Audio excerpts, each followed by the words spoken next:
Assalamualaikum warahmatullahi wabarakatuh. Perkenalkan, nama saya Siti Lubni Setiwati dari TJKT 2 dan ini Vicky Erliana. narasumber kami. Silakan Pak, perkenalkan dulu. Mohon izin perkenalkan, nama saya Yatisyanto. Sekarang menjabat sebagai Ketua Kompetensi Keahlian Teknik Komputer dan Jaringan. Pak, punten boleh di sini? Boleh. Ya.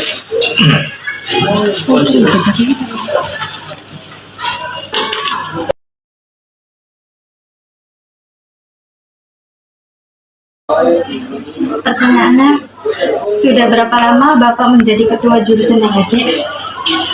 Sudah berapa lama ya? Sejak 2015 kayaknya. Sejak 2015, 15, 16, 17, 18, 19, 20, 21, 22, 23. Sekitar 8 tahun.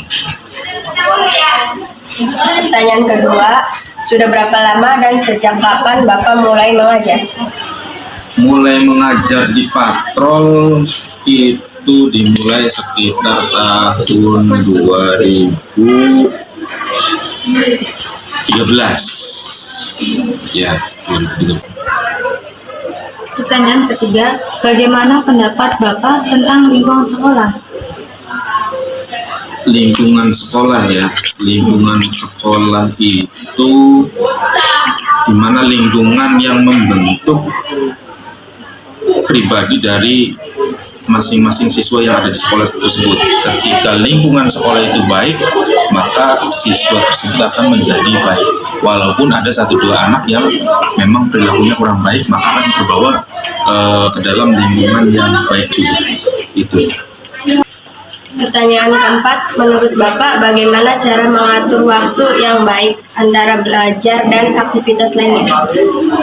Mengatur waktu antara belajar dengan aktivitas lainnya, yang jelas yang perlu kita tanamkan dalam pribadi kita itu harus ada prioritas ya, prioritas utama atau tujuan kita ke depannya mau jadi seperti apa.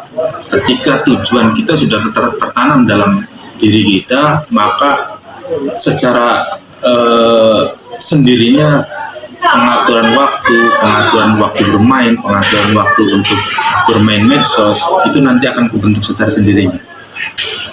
Pertanyaan yang kelima, apa upaya Bapak untuk memotivasi siswa-siswi SMK Negeri 1 Patrol?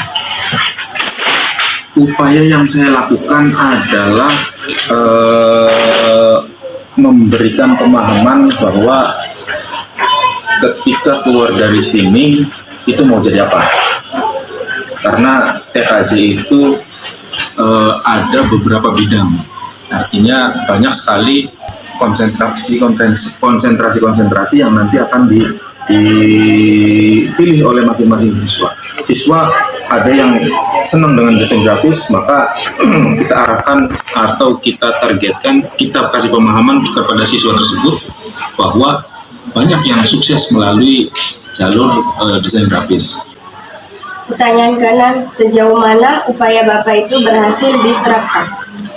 Upaya yang sudah berhasil mungkin Bapak merasa bahwa Bapak itu masih banyak kekurangan ya, artinya nggak ada yang berhasil. Namun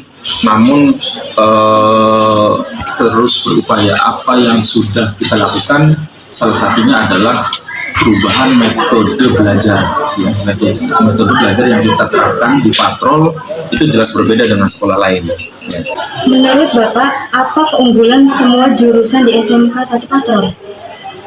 Semua jurusan SMK 1 Patrol unggul. Tentunya salah satu keunggulannya adalah dari masing-masing jurusan itu semuanya proyeksinya ke industri. Beda dengan sekolah di sekitar kita. Sekolah patrol proyeksinya adalah proyeksi industri, sehingga ketika PKL pun SMK Patrol selalu keluar kota untuk supaya peserta didiknya mengenal industri yang sesungguhnya, bukan industri-industri di sekitar patrol saja. Mengapa kebersihan sekolah sangat penting?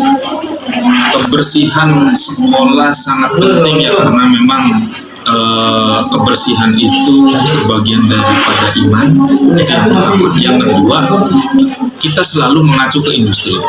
Industri itu ketika ada kotor sedikit, maka itu menjadi masalah.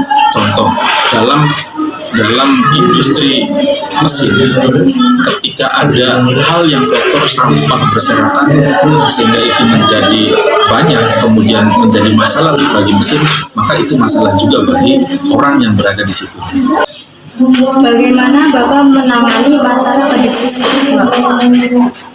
Masalah kedisiplinan siswa itu sebetulnya masalah kompleks ya. Artinya semua lini kita libatkan dalam penanganan siswa tersebut. Namun bagaimana Pak penanganannya? Penanganannya nanti kita ajak secara personal ketika ada siswa yang memang di luar dari kebiasaan kita atau di luar aturan kita, maka akan kita panggil untuk menghadap ke bagian kesiswaan jurusan, di mana di sana nanti akan dilakukan pembinaan.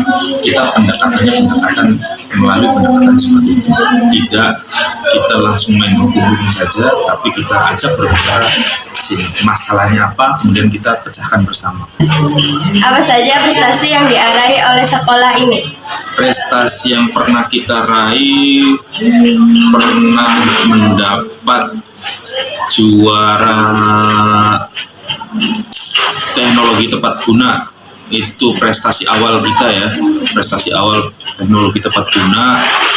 Waktu itu masih di kabupaten, kita juara 2 untuk Kabupaten Indramayu, kemudian kita dikirim juga untuk ke Kementerian Desa untuk mempresentasikan produk yang kita bikin. Itu sekitar 2 tahun, kisaran tahun 2017 kayaknya. 2017 kita menjuarai itu. Kemudian LKS, lomba kompetensi siswa, yang kalau memang diujikan kita biasanya selalu mendapat posisi entah 1, 2, 3, kita selalu mendapat posisi. Namun akhir-akhir ini kegiatan LKS itu jarang dilakukan.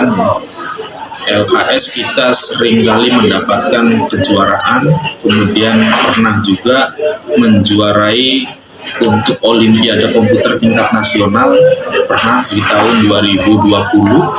Tapi ajang yang paling bergengsi adalah lomba kompetensi siswa.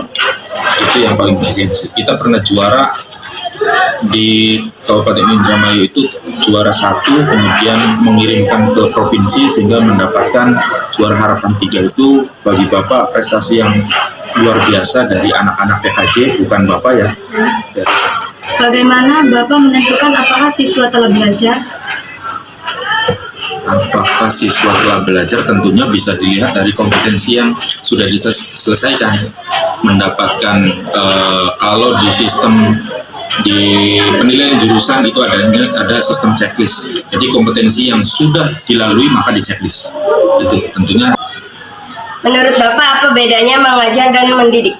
Kalau mengajar itu hanya menyampaikan salah satu kompetensi. Kalau mendidik, kita mengajak siswa untuk benar-benar mampu mengarahkan siswa, baik siswa itu belum bisa, sampai bisa, kemudian sampai mahir. Itu yang mendidik ya. Kalau mengajar ya hanya mengajar saja udah. Selesai mengajar, kita tidak punya kewajiban untuk mendampingi siswa tersebut sampai benar-benar jadi. Seandainya Bapak dihadapkan dengan 2 tugas yang harus diselesaikan pada saat yang bersama, apa yang akan Bapak lakukan? Tentunya Bapak akan memilah tugas mana yang kira-kira mampu diselesaikan dalam waktu singkat. Kalau memang ada yang lebih mudah untuk diselesaikan, maka itu yang menjadi prioritas untuk diselesaikan terlebih dahulu. Apa tujuan diterapkannya pendidikan karakter di sekolah? Pendidikan karakter itu sangat penting. Contoh, kedisiplinan. Kedisiplinan adalah karakter yang tidak akan timbul manakala siswa itu tidak dipaksa untuk disiplin. Apakah pelaksanaan pendidikan karakter sudah sesuai dengan ketentuan kurikulum yang digunakan sekarang? Kalau berbicara sudah sesuai dengan tentunya belum ya, tentunya belum, masih banyak yang masih banyak yang perlu ditingkatkan, untuk pembentukan karakter. Cukup. Terima kasih atas waktunya, Pak. Oke, terima kasih, sama-sama.